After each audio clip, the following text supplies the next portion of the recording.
avais eu une... Ouais. Alors j'en ai eu plusieurs, mais celle qui m'a laissé le plus qui était la plus violente, c'est celle sur ma tentative de record à 109 mètres. On la voit sur internet notamment. C'est extrêmement difficile à raconter une syncope parce qu'on se rend compte de rien du tout. On s'en souvient plus. Déjà on se souvient plus et quand j'essaie on voit vraiment pas venir. Et quand on demande à n'importe qui, tous ceux qui ont eu des syncopes, ils répondent la même chose. C'est-à-dire que la descente ça se passe très bien. À la remontée, le début de la remontée, je me sentais encore bien.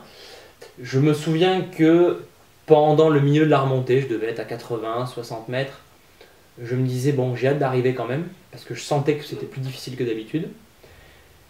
Et puis en fait, à un moment donné, tout doucement, on s'endort. On n'a même pas...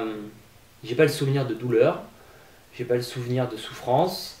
Et quand je revois les images, mes images, en train de palmer et avec mes mouvements un peu, parce que avant de faire la syncope, je suis encore en train de palmer, mais on sent que je suis cramé complet, j'ai du mal à avancer. Et ça, j'ai aucun souvenir de ça. C'est vraiment très bizarre. C'est un peu comme un évanouissement ou c'est... C'est un peu, oui, c'est une perte de connaissance, une syncope, tout simplement. Donc, à un moment donné, pouf, le trou noir, et puis on revient et on comprend pas ce qui se passe. Il faut quelques secondes pour comprendre. Moi, quand je suis revenu, on m'avait déjà sorti, j'étais sur le bateau, en train de respirer, on m'avait mis un masque. Je regardais là autour, je suis dit, pourquoi je suis dans cette position, qu'est-ce que je fais avec un masque? Et là tout doucement, ah ouais d'accord, ouais, c'était le record, ah oui donc si je suis avec un masque c'est que j'ai dû faire une syncope, ah mince j'ai loupé, et tout doucement les choses se remettent en place. C'est pas quelque chose de, c'est pas très agréable à vivre on va dire. La syncope en elle-même elle est pas douloureuse, mais l'après-coup c'est dur, parce que on a l'impression qu'il y a un truc qui nous a échappé quoi. Perdu le contrôle. Donc ça c'est pas la syncope des 7 mètres, ça c'est... Ah bah, alors la syncope des 5 mètres, c'est vraiment un truc super théorique. D'accord. Il y a pas à un moment donné à 7 mètres, pouf, ah, je tombe en syncope. C'est pas du tout ça.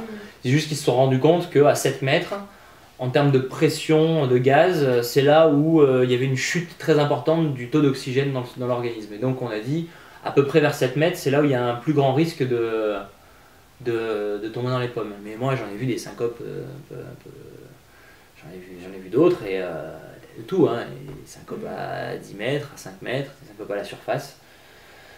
Donc c'est un peu un modèle théorique. D'accord. Voilà.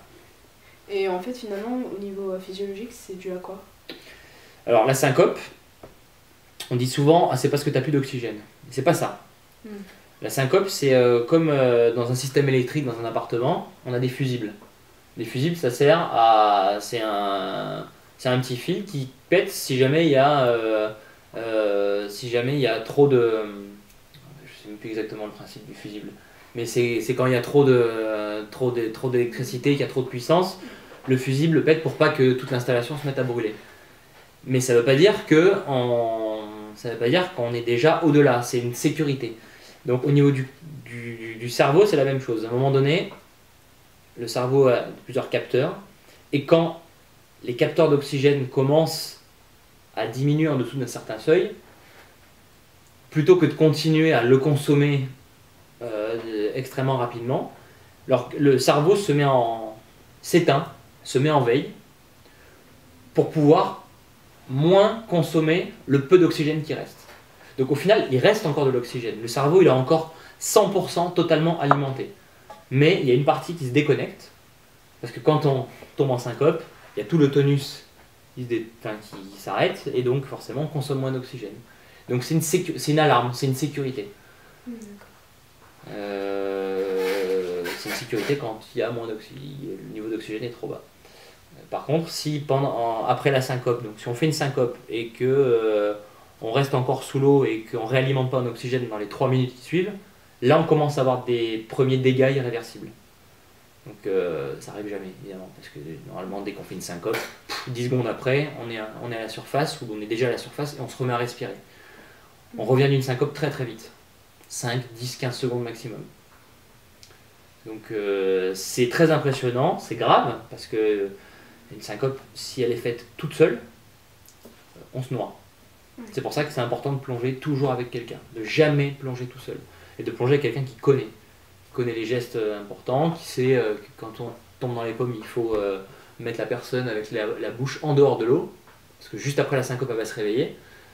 Et voilà, quand on a ces précautions-là, a priori, on enlève 99% des risques. La syncope, c'est un phénomène qui a lieu uniquement dans la plongée apnée en mer ou ça peut aussi arriver en piscine? Je dirais même ça arrive encore plus en piscine. Encore plus. Pourquoi? Parce qu'en piscine, on a moins de... Comment dire? On a moins de barrières psychologiques, on se dit, on se sent plus en sécurité, donc on se dit on va pousser au maximum. Donc dans les compétitions piscine, on voit plus d'incidents comme ça. Parce que les gens poussent à leur max. En mer, il y a une petite retenue. Parce qu'à un moment donné, quand on descend et qu'on se retrouve tout au fond, avec le retour qui reste à faire, on est beaucoup plus prudent dans les profondeurs que l'on annonce. Alors qu'en piscine, comme la surface est juste là, eh ben on pousse jusqu'à la dernière limite pour reprendre sa respiration au moment où il faut. Bon, moi la piscine, je suis vraiment pas je suis pas un grand fervent de la piscine en performance en apnée.